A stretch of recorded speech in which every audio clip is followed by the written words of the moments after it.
con el tema de infertilidad y evaluación de la pareja infértil.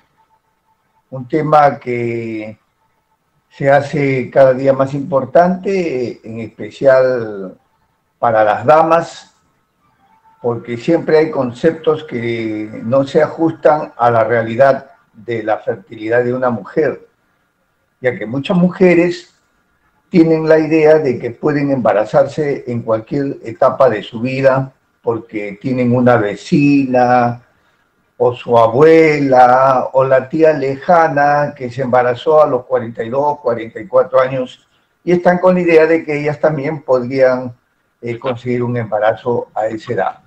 Y entonces... Doctor, disculpe, tiene que poner para grabar la teoría, que es en las 3 rayitas a la mano.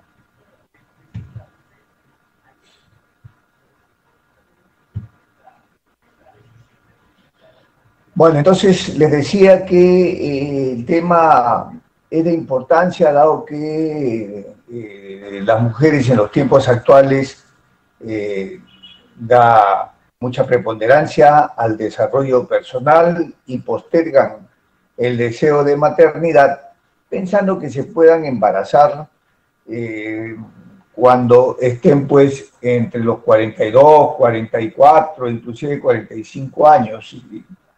Me he encontrado en mi práctica clínica mujeres que creen que todavía son fértiles porque se sienten evidentemente sanas, hacen deporte, pero lamentablemente el reloj biológico avanza y eso no se puede detener.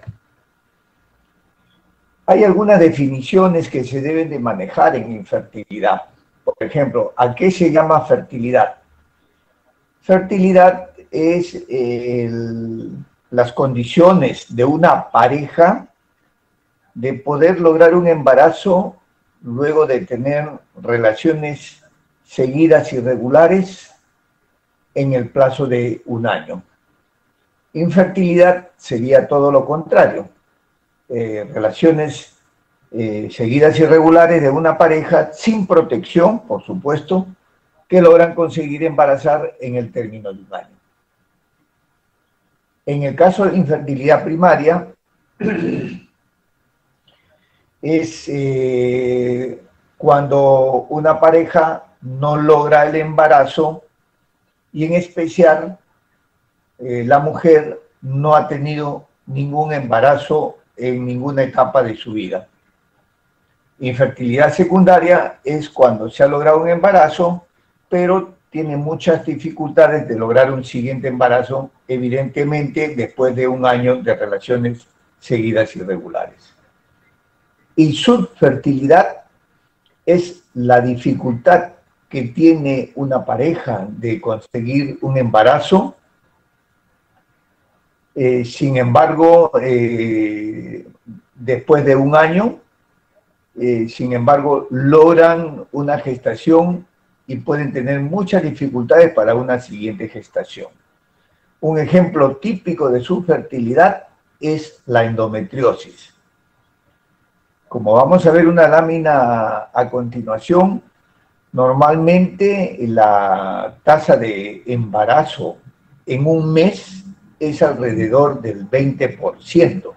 Es decir, de 10 parejas que inician relaciones seguidas y regulares durante un mes, solo 2 van a conseguir el embarazo, 20%. En el caso de la subfertilidad, las parejas logran el embarazo, pero en un porcentaje menor. En el caso de endometriosis, la endometriosis puede dificultar el embarazo y entonces encontramos que en el primer mes probablemente embarace pues el 5%.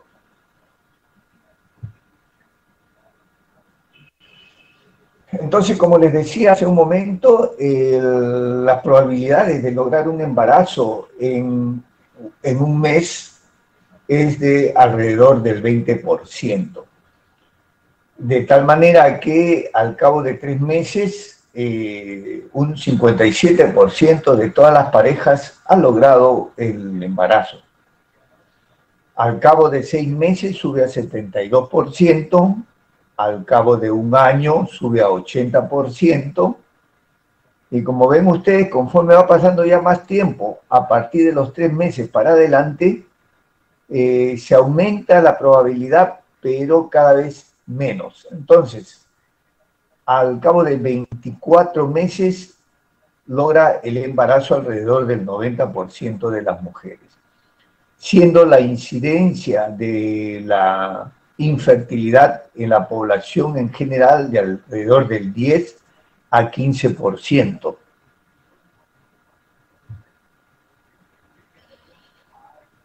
Hay diversos factores que afectan la fertilidad, pero el más importante de todos es la edad. ¿A qué edad se acerca una pareja a consultar porque no logra embarazar? Pero evidentemente cuando digo una pareja, tácitamente me estoy refiriendo a la mujer. Entonces, la edad de la mujer marca el pronóstico de si se va a poder lograr un embarazo con estos tratamientos de fertilidad, que por otro lado resultan a veces tediosos, largos y que generan mucha ansiedad. Entonces, tenemos que en la población en general, en el grupo etario de 20 a 30 años, solo el 7% padece de infertilidad. En el grupo etario entre los 30 y 34 años, sube este porcentaje a 15%. Entre los 35 y 39 años, ya es 30% de mujeres que padecen de infertilidad. Y de los 40 a los 44 años y más del 50% ya son mujeres infértiles. Como ven, entonces, la edad va marcando las probabilidades de padecer de infertilidad. Dicho en otro sentido, las probabilidades de poder lograr un embarazo. La edad, entonces, resulta muy importante. Y si esto lo analizamos en cuántos abortos se presentan de acuerdo a la edad, entonces tenemos que mujeres que lograron embarazar menores de 30 años, las probabilidades de abortar están en un 10%. Pero si estas mujeres están entre los 35 y 39 años, sus probabilidades de abortar incrementan a 25%. Y si son mujeres mayores de 40 años, por un lado han tenido serias dificultades para lograr el embarazo y por otro lado las probabilidades de abortar son bastante altas, alrededor del 40%.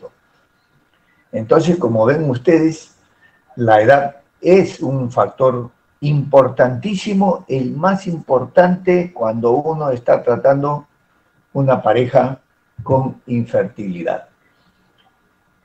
Cuando vemos la causa de infertilidad por sexo con respecto a la mujer, este es un cuadro general que representa porcentajes generales.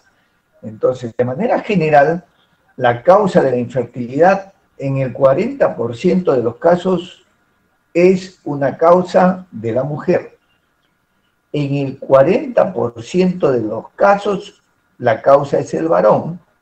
Y en un 15 a 20% se refiere a una esterilidad sin causa aparente. Eso es lo que quiere decir esterilidad sin causa aparente. ¿Qué significa esterilidad sin causa aparente? Que se le hace todo el estudio a ambos y todo sale normal, pero en los hechos no hay embarazo.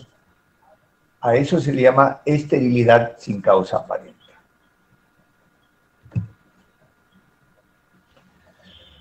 Entonces, cuando hacemos una evaluación de esta pareja, nos planteamos 3 objetivos.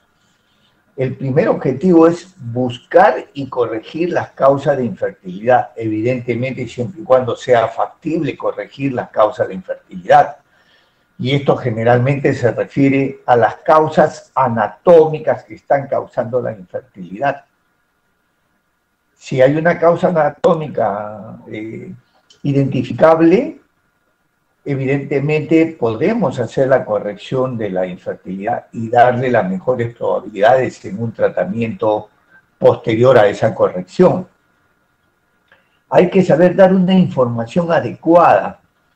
Esto significa que el médico que se dedica a infertilidad debe estar correctamente bien informado sobre toda la literatura de infertilidad para que eso lo vuelque a su paciente.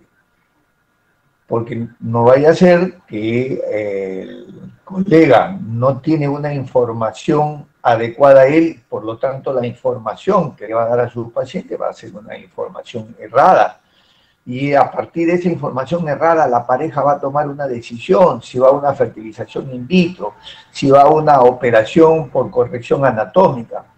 Y aquí quiero mencionar como ejemplo, si una pareja tiene una obstrucción proximal de las trompas y el colega no está bien informado que la chance de embarazar haciendo la corrección de esta obstrucción proximal es bastante baja, probablemente la lleve a una cirugía, pasa un año, no encuentra el embarazo y recién la va a llevar a una fertilización in vitro, habiendo perdido 1 o 2 años, lo que significa una pérdida de su reserva ovárica y menor chance de lograr el embarazo. Entonces, tiene que haber una información adecuada del médico hacia el paciente. Y para que el médico tenga la información adecuada, él primero tiene que estar bien informado, bien ilustrado con la literatura actual. Y el tercer objetivo, hay que saber aconsejar cuándo iniciar el tratamiento o cuándo suspender la investigación y proponerle una adopción. Hay muchas pacientes que corren al médico porque tienen una ansiedad tremenda de ser madres y de repente no ha pasado ni 2 meses que han iniciado vida íntima y hasta ahora no ha logrado el embarazo. Evidentemente, si es una mujer menor de 35 años, pues tendremos que decirle que tiene que esperar con calma a que pasen unos 3 meses más y a ver si en ese tiempo logra embarazar o no para iniciar un estudio y encontrar si verdaderamente es infértil o no es infértil. Y saber decirle, bueno, hasta aquí nomás llegamos, hemos hecho todo lo necesario, no has logrado el embarazo, creo que es el momento que tengan que pensar en la posibilidad de una adopción. Felizmente, en los tiempos actuales, las probabilidades de adopción cada vez se hacen menores porque las técnicas de reproducción asistida han avanzado al punto que se considera que el 100% de parejas va a lograr un embarazo tarde o temprano. El tema está hasta dónde va a aguantar el bolsillo para estos tratamientos. Y en segundo lugar, el desgaste emocional que significa cada tratamiento y que el tratamiento termine en un fracaso y luego plantear nuevamente otro tratamiento y así por el estilo. Pero de que se ha logrado llegar a un 100% de tasas de embarazo, se ha logrado llegar. Mujeres que por tener recursos económicos han ido hasta 6, 7 in vitros y recién en el 7º in vitro han logrado el embarazo. Y por otro lado, hacerles el comentario que proponer la adopción en el país es muy complejo y muy costoso. En primer lugar, la pareja tiene que solicitarle al juez que desean adoptar un niño. En segundo lugar, el juez les dice, escojan de entre estos niños cuál quieren llevarse. No es que ustedes van, escogen y luego le dicen al juez, ya hemos escogido un niño y queremos llevarnos a ese. No, no. El juez dice a quién se van a llevar. Y en tercer lugar, el juez pone como requisito que la mujer no trabaje, solamente que el varón trabaje, para que, de acuerdo a su entender, la mujer se dedique a la crianza de ese niño. Y por último, todo este proceso suele durar entre 3 a 5 años, con un gasto en la parte legal que supera largamente los $10.000. Entonces, resulta muy engorroso y probablemente proponerle tratamientos con ovodonación sea una cuestión mucho más práctica para lograr el embarazo. Entonces, cuando tenemos a una pareja que viene manifestándonos que desde hace un año no logra el embarazo, debemos de hacer una historia clínica apropiada. Nunca olviden que un buen diagnóstico nos va a llevar a un buen tratamiento.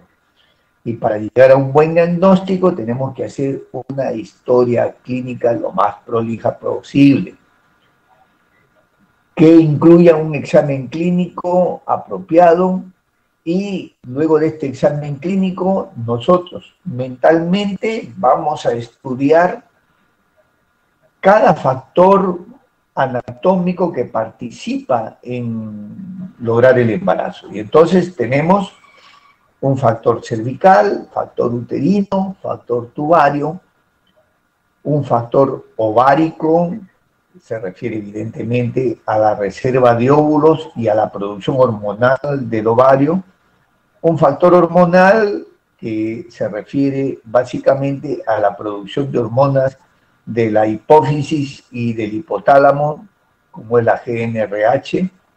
Factor peritoneal se está refiriendo básicamente a adherencias que se pueden formar dentro de la cavidad uterina, dentro de la cavidad peritoneal, adherencias que pueden funcionar como una red de pescador que impide que el óvulo que ha salido del ovario sea captado por la trompa uterina. Y finalmente el factor masculino, que se refiere a la calidad del esperma del varón. Entonces, hecha la historia clínica, el examen clínico, nosotros mentalmente pensamos si es que hay alguna alteración de alguno de estos factores. En la historia clínica tenemos que valorar fundamentalmente la edad de la mujer. Hace un momento ya les dije la importancia que significa la edad para pensar en el pronóstico. La fórmula del gesta y el para, porque a través del gesta y el para vamos a saber si es una infertilidad primaria o infertilidad secundaria. Si esta mujer logró embarazar pero nunca llegó a la finalización de ese embarazo, el pronóstico es diferente a si esta mujer logró el embarazo y finalmente terminó en un parto.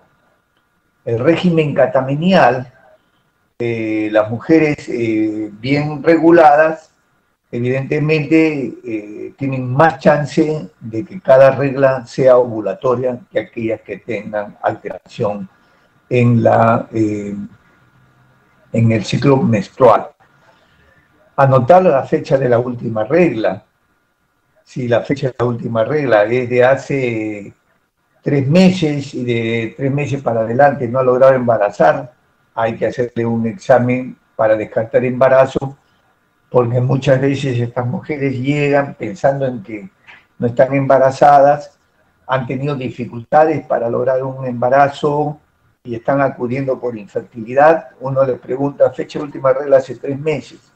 ¿Tus reglas siempre han sido así? Sí, la mayoría de veces me viene con mucho retraso. Y esto es lo que ocurre en el síndrome de ovario poliquístico. Y muchas de estas mujeres con síndrome de ovario poliquístico y oligomenorrea logran un embarazo y ellas ni cuenta se han dado ni han podido percibir que lograron el embarazo.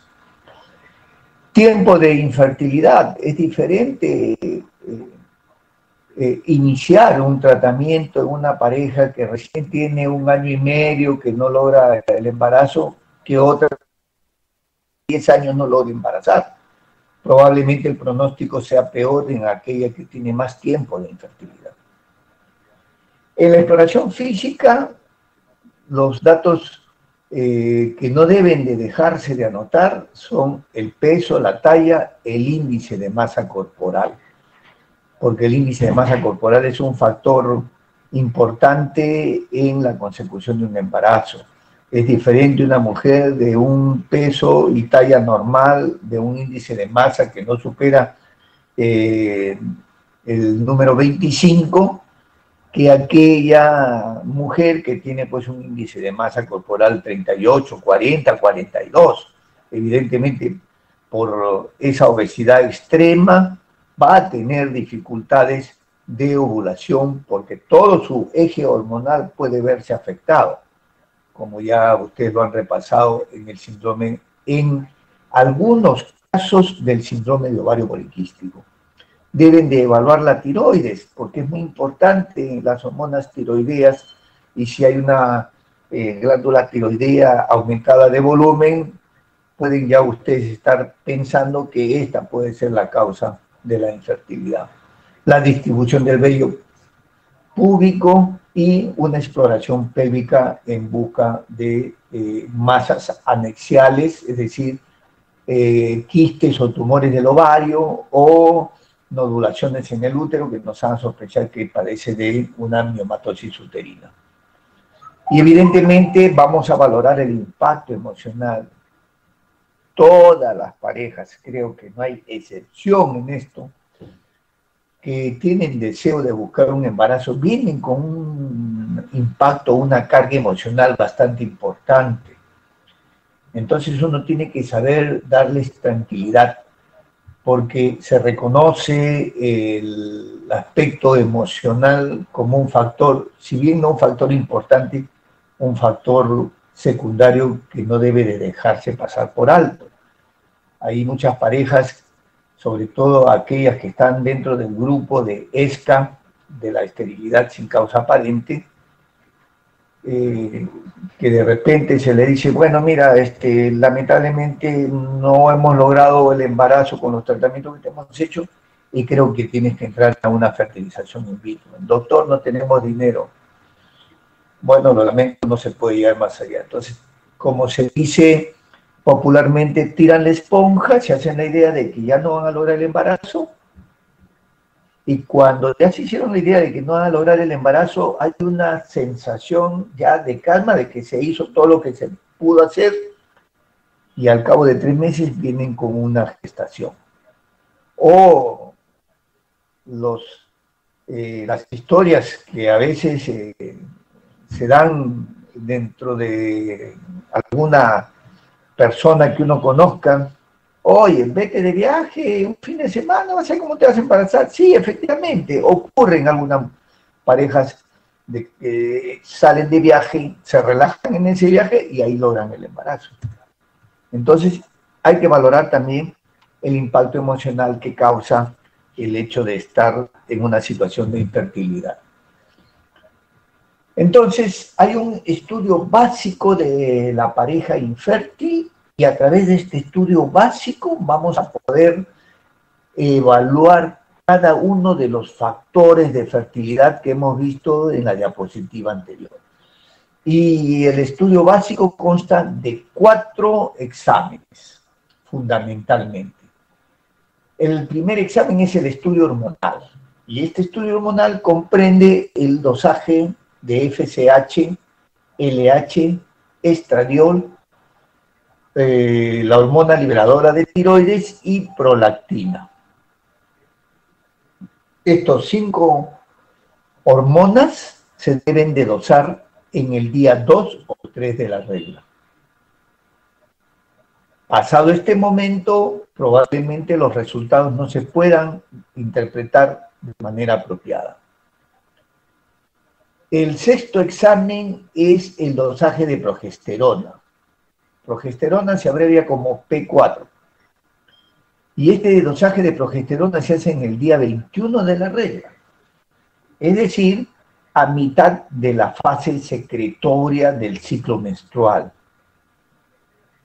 ¿Por qué se hace a mitad del ciclo? Porque es el momento en el que alcanza el mayor pico de la curva de producción de progesterona. Recuerden ustedes que la progesterona empieza a producirse en el cuerpo amarillo. El cuerpo amarillo se forma después de la ovulación, después del día 14. A partir del día 15 ya hay producción de progesterona y el pico lo alcanzan en el día 21. Por eso se hace este examen en el día 21. Y el último examen es el dosaje de hormona antimuleriana. Y este dosaje de hormona antimuleriana se hace en cualquier momento del ciclo menstrual, en cualquier fecha.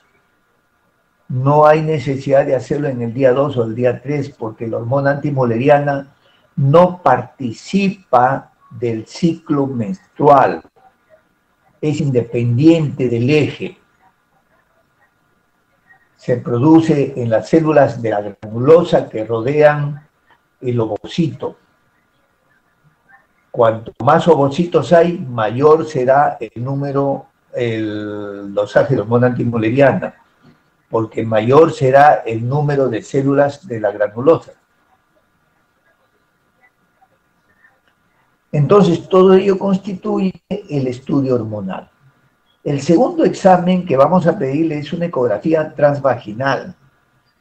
Esta ecografía transvaginal, de preferencia, debe de hacerse en el día 2 o 3 de la regla para hacerle un conteo de folículos antrales. Después del día 2 o 3, hacer el conteo de folículos antrales se dificulta de manera importante. Los folículos antrales son aquellos que miden más de 2 milímetros y menos de 10, es decir, entre 3 y 9 milímetros. Entonces, si ustedes esperan al día 4, al día 5, probablemente los folículos antrales que medían 8, 9 milímetros ya están midiendo 11, 12. Y cuando quieran hacer un conteo de folículos antrales en el 5.º día, probablemente esos folículos que están midiendo 10 o más de 10 no los van a contar. Y entonces estamos haciendo un conteo erróneo. No estamos midiendo adecuadamente la reserva ovocitaria de esa mujer. Entonces tiene que hacerse en el día 2 o 3 de la regla. El tercer examen es la histerosalpingografía.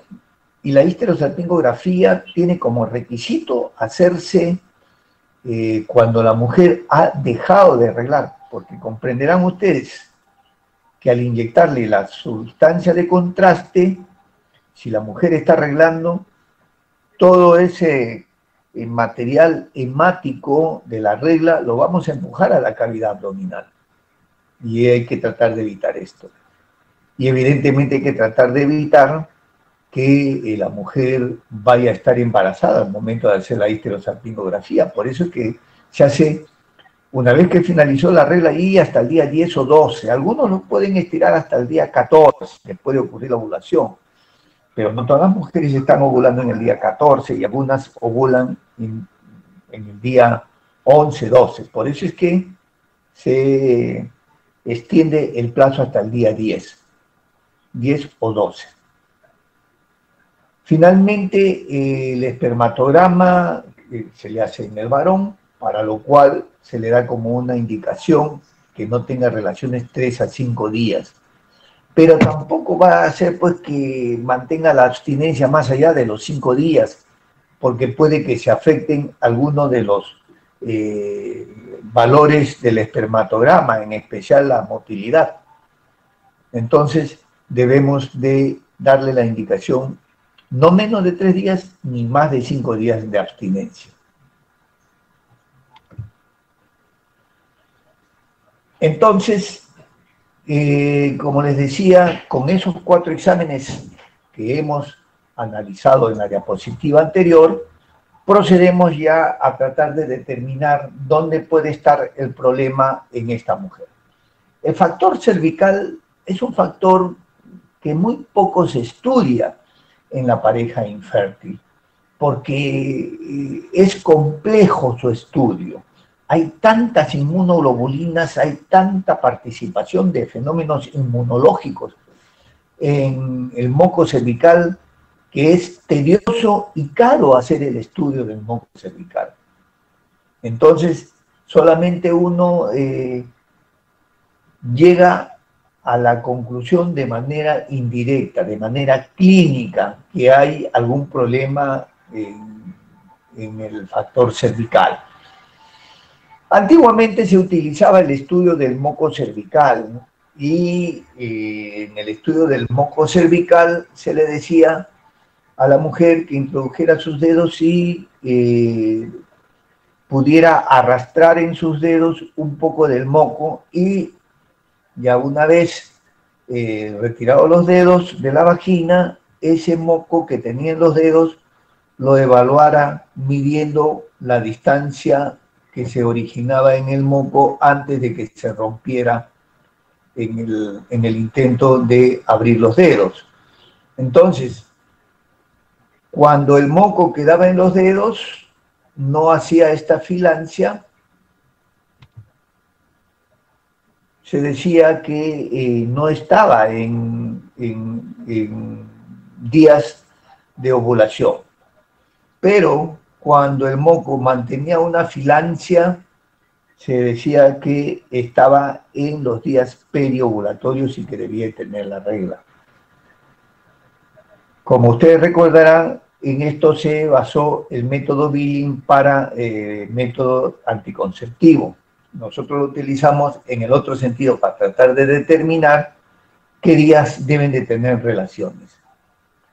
La otra forma de ver el moco cervical es a través del test postcoital.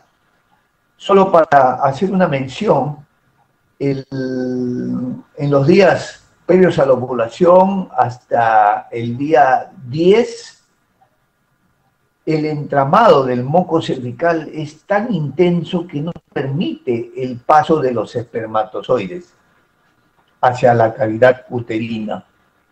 Y es la ovulación, todo este sistema hormonal que ha funcionado en la mujer, que ha dado como consecuencia la producción de un óvulo, la que va a tener influencia en el moco, y al moco lo va a hacer más filante y este entramado se va a abrir, esa filancia se va a extender y va a permitir el paso de los espermatozoides. En otras palabras, lo que está ocurriendo es lo que se hace en el laboratorio, una capacitación espermática, es decir, es el primer filtro para dejar pasar los espermatozoides de mejor calidad para la fecundación. Recuerden ustedes que en un eyaculado puede haber entre 100 y 150 millones de espermatozoides. En la cavidad uterina llegan alrededor de 100 a 200.000 espermatozoides. Y hacia la trompa ya solamente llegan alrededor de 10.000. Y al óvulo, evidentemente, solo llega un espermatozoide. Entonces, para que vean ustedes lo altamente selectivo que representa la preservación de la especie en el ser humano. Y entonces, cuando entramos a la fase lútea, otra vez red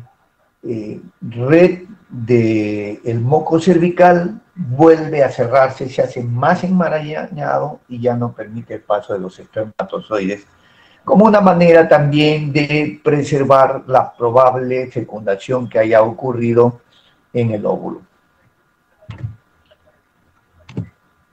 Bueno, les decía que el test postcoital se ideó por este autor, Sims-Hübner, que consistía en sacar moco cervical en los días próximos a la ovulación, luego que han tenido relaciones la pareja, y se ponía en una laminilla y se observaba al microscopio. Si se encontraban 10 espermatozoides por campo, quiere decir que era un test postcoital positivo, es decir, que había buenas probabilidades de lograr el embarazo. Si habían menos de 10, evidentemente el test postcoital era negativo y se llegaba a la conclusión que el problema de embarazo era por un factor cervical y a eso se le llamaba moco hostil. Sin embargo, en el momento actual, este test postcoital ya no se utiliza, es poco predecible si se va a lograr o no el embarazo, y en los casos que hubiera un moco hostil, si uno sospecha que es el problema en el moco, a la pareja se le recomienda hacer una inseminación intrauterina, y con la cánula de la inseminación uno atraviesa todo el canal cervical y se acabó el factor cervical.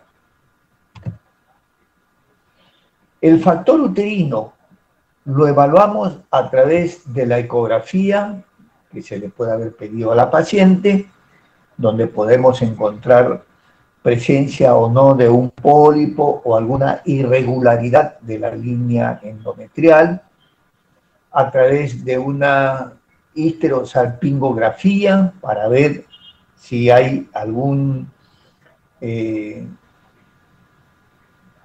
irregularidad en la cavidad endometrial, observado como falta de relleno de la sustancia de contraste. Donde hay una falta de relleno de la sustancia de contraste es porque puede haber o un pólipo o un mioma submucoso. Si en la ecografía y en la histerosalpingografía encontramos sospecha de un pólipo o un mioma, a esta mujer le indicamos una histerosonografía o ecosonografía. Ustedes ya deben haber revisado cuando han tenido sus prácticas de procedimientos en ginecología de la histerosonografía, donde se inyecta una solución de suero fisiológico para luego hacer la ecografía. Lo vamos a ver en unas láminas a continuación. Y si se confirma por histerosonografía que hay un pólipo, la llevamos a una histeroscopía para corroborar el diagnóstico y retirar el pólipo. El factor tubario lo evaluamos solo y exclusivamente con la histerosonografía. Hay ecografistas que evidentemente le dan mucha importancia al trabajo que ellos realizan y dicen que el factor tubario ellos lo pueden evaluar a través de una histerosonografía, pero mediante ecografía podrán evaluarlo ellos, pero uno que recibe al paciente no va a poder ver las imágenes si las trompas están obstruidas o no, como sí se puede ver en una histerosalpingografía. Y esta es la histerosalpingografía, se inyecta la sustancia de contraste, este es parte del cuello del útero y aquí empieza la cavidad uterina. Este triangulito bien definido en sus bordes y que luego empieza a llenar como si fuera un hilito las trompas uterinas de ambos lados. Se toman alrededor de 4 placas. Cada una de las placas nos va a permitir ver las fases de llenado de la trompa. Aquí ya empieza a formarse una semiluna que indica que la sustancia de contraste está saliendo a través de las fimbrias. Y aquí la semiluna se ha ampliado para un lado y para el otro. Este signo de semiluna se denomina prueba de Coté, Coté con doble T. Prueba de Coté positiva, cuando ha salido la sustancia de contraste hacia la cavidad abdominal. Quiere decir que esta histerosalpingografía nos muestra normalidad de la cavidad uterina y normalidad o permeabilidad de las trompas uterinas. Y esta es la histerosonografía que se realiza cuando encontramos alguna patología en la cavidad uterina. No se hace de manera rutinaria en todas las pacientes que sufren de fertilidad. Se introduce un balón que tiene un globo para obstruir la salida del suero fisiológico que se inyecta por por esta sonda intrauterina. El suero fisiológico va a separar ambas hojas de la cavidad uterina y esto va a permitir una mejor difusión de las ondas sonoras del ecógrafo y va a permitir imágenes excelentes para ver si hay pólipos o miomas. Ahí está la ecografía, acá está la cavidad uterina que se ha separado de sus hojas endometriales. Y esta es una imagen de pólipo. ¿Están viendo la manito? Sí, doctor. Correcto. Entonces esta es la imagen del pólipo y a través de la histeroscopía corroboramos el diagnóstico y podemos retirar el pólipo a través de unas pinzas microscópicas especiales que contiene el histeroscopio. El factor ovárico lo evaluamos a través de la temperatura basal. Recuerden ustedes su curso de probablemente histeroscopía y con toda seguridad en fisiología. La temperatura en la mujer suele tener una variación primero hacia abajo y luego hacia arriba, y a eso se le llama la curva bifásica, que indica que la curva de temperatura bifásica, que indica que hay ovulación. Es decir, hay un incremento ligero de la temperatura. Inicialmente cae ligeramente de probablemente 1 grado, o una línea, no un grado, una línea, y luego sube por encima del nivel normal de la temperatura de la paciente 2 a 3 líneas.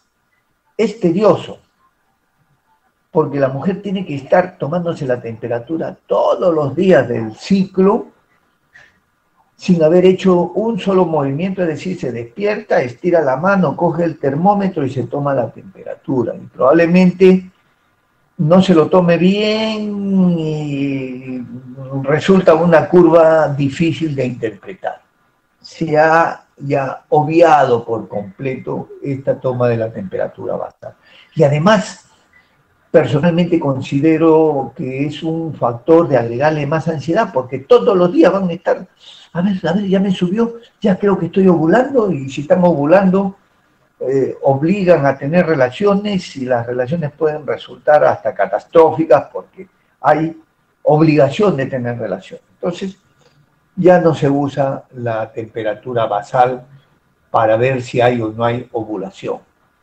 El moco cervical, les decía hace un momento que el moco cervical se hace muy filante cuando se está cercana a la ovulación. ¿Esto puede ayudar en algo? Sí, puede ayudar, pero tampoco es muy práctico en este momento, porque existe un examen que es la progesterona del día 21. Perdón un segundito. Entonces el moco cervical puede ser un elemento para valorar si hay o no hay ovulación, pero lo que uno pretende es que el nivel de ansiedad por cada uno de los procedimientos que se haga sea el menor posible para la pareja. Biopsia de endometrio. Antiguamente se utilizaba la biopsia de endometrio. Saben ustedes que el endometrio en el día 21 del ciclo hasta el día 23 muestra cambios característicos sobre la disposición de los núcleos y permite saber si ha habido influjo de la progesterona. Y si ha habido influjo de la progesterona, evidentemente porque ha ocurrido ovulación. Es un procedimiento un tanto doloroso, entonces también ya cayó en desuso. Monitoreo ecográfico de la ovulación. Esto sí puede ser un examen válido. El tema es que la mujer tiene que estar yendo en el día 3 para hacerse la ecografía y valorar la reserva ovárica. En el día 7 para ver qué tamaño tienen los folículos que están madurando y si es que ya aparece el folículo dominante. En el día 9, en el día 11, donde ya hay un folículo dominante. y luego de ahí de repente en el día 12, 13, 14, hasta ver que uno de los folículos llegó a 20 milímetros y luego eclosionó, desapareció de la imagen ecográfica.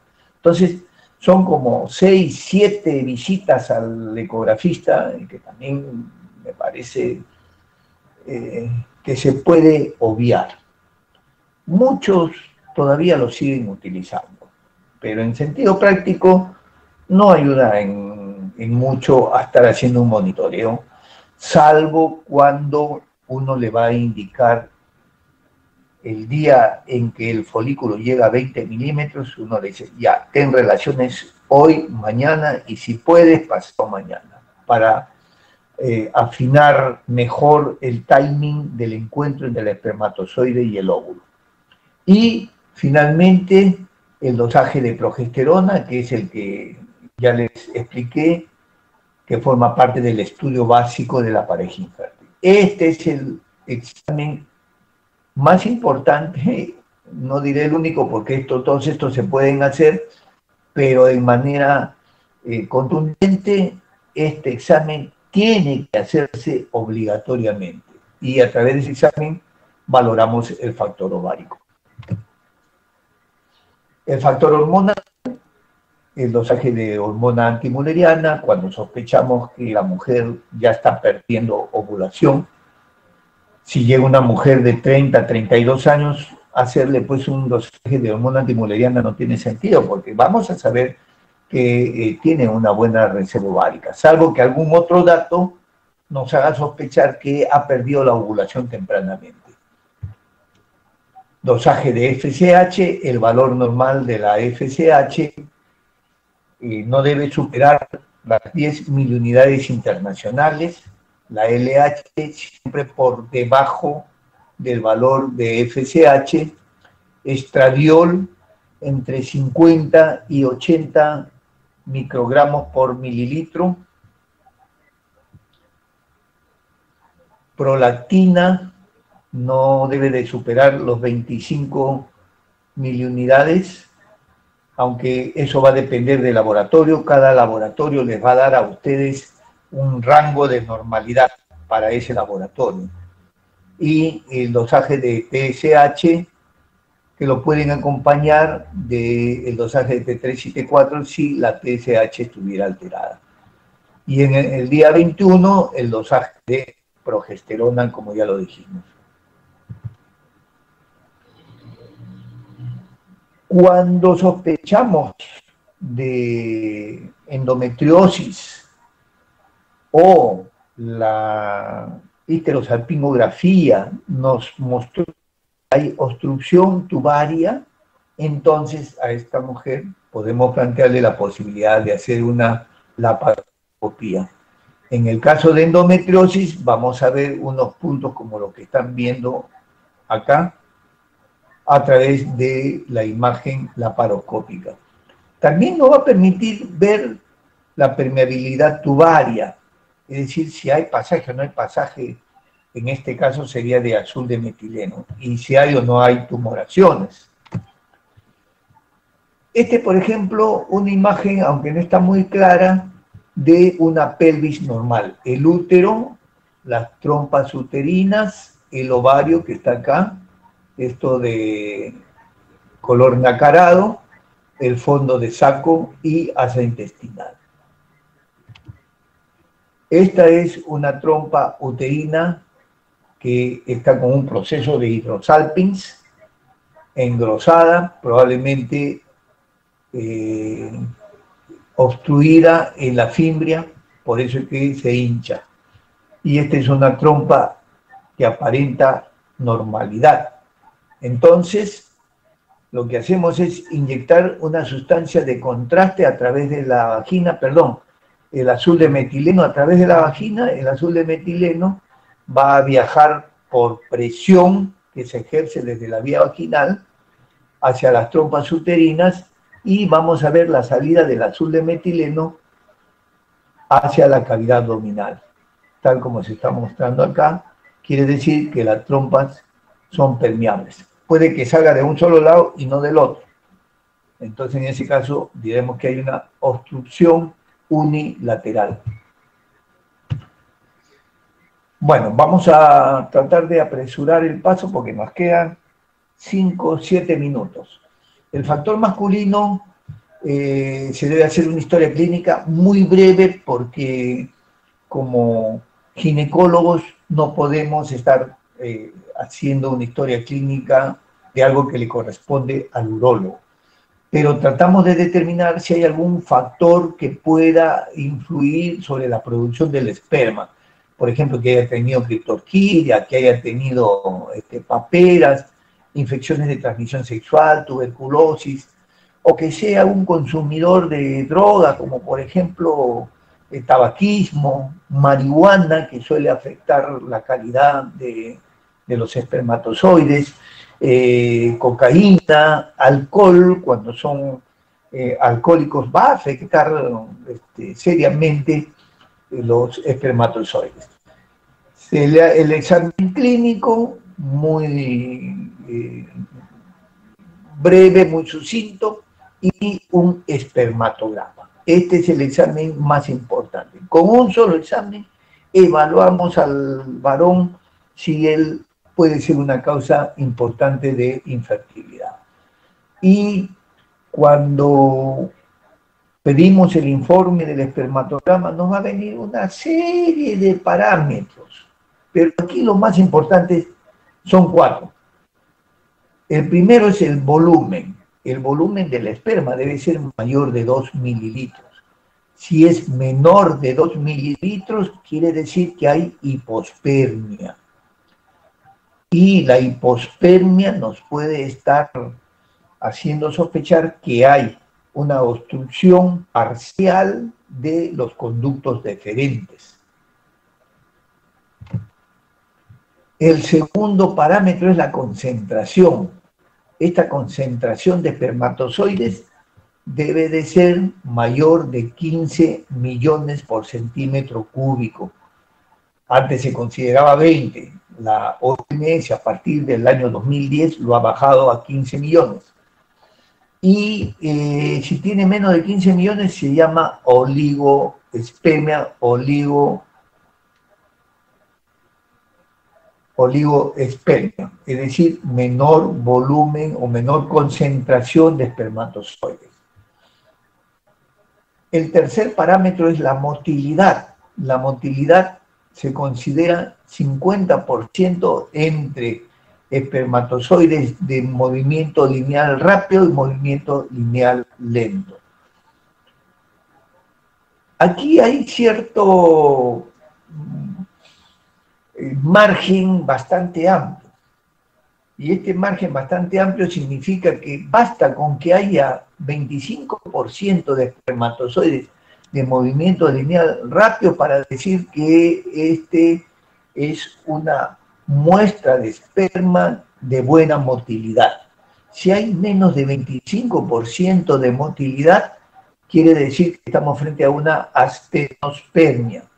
Y la astenospermia puede ser una astenospermia leve, moderada o severa. Por favor, ustedes revisen luego oligospermia y astenospermia. Hay una oligospermia que se llama criptozoospermia. Ya ustedes verán ahora en la revisión que van a hacer a qué se refiere la criptozoospermia. Y el cuarto parámetro es la morfología. La morfología antes se consideraba que debería de ser de 50% a más. Ya la OMS ha hecho una corrección y a esto se llaman los criterios estrictos de Kruger, que indica que la morfología debe ser mayor de 4%. Menos de 4% se llama teratospermia o teratozoospermia. También existe una teratospermia leve, moderada y severa. Se refiere a las formas normales de los espermatozoides. Es decir, puede haber un espermatograma con un 96% de formas anormales y a eso se considera una muestra normal. ¿Cuáles son las causas principales de infertilidad? Vamos a hacer ya un repaso rápido porque ya estamos terminando. Varicocele en el 40% de los varones. Esto lo maneja ya el urólogo, probablemente le pida una ecografía testicular para ver la presencia o no de varices dentro del testículo. Infección de las glándulas accesorias masculinas, puede ser una infección de la próstata, puede ser una infección de las vesículas seminales, y esto se descarta a través de un espermiocultivo. Factor genético, un 5%, hay algunos trastornos genéticos que llevan a una azoospermia en el varón, sobre todo el síndrome de Klinefelter. Factor inmunológico, se puede considerar también como factor inmunológico el hecho de que el virus de la fiebre urleana afecte las glándulas salivales, pero también afecta el tejido testicular. Y luego viene el sistema inmunológico y participa de una inflamación severa. La albuginia testicular no deja extender el testículo en ese proceso inflamatorio y hay una destrucción de los tubos seminíferos. Factor endocrino, alteraciones nerviosas de la eyaculación, displasia de la vaina fibrosa del espermatozoide, esto es mucho más raro, y factor psicológico, quiere decir que todo es normal, pero no logra conseguir erección, y si no hay erección, evidentemente no va a poder eyacular dentro de la vagina de su pareja. Entonces, los tratamientos de fertilidad dependerá del factor o los factores que hayamos encontrado, y si se puede corregir a través de una cirugía o a través de algún tratamiento, como es el caso de tiroides, se le da tratamiento para el hipotiroidismo y se corrige el problema. No debe de iniciarse ningún tratamiento si no se ha hecho este estudio básico. El estudio básico nos va a dar mucha información si podemos tener éxito o no con esta paciente. Y los tratamientos generalmente se refieren a inducción de ovulación. Si encontramos que hay un factor de anovulación, como son más del 40% de las parejas que sufren de infertilidad, es porque hay anovulación. Entonces recibirán inductores de ovulación, ahí sí, monitoreo ecográfico para ver el momento en el que la mujer está ovulando y luego se le indica relaciones. A esto se llama coito dirigido.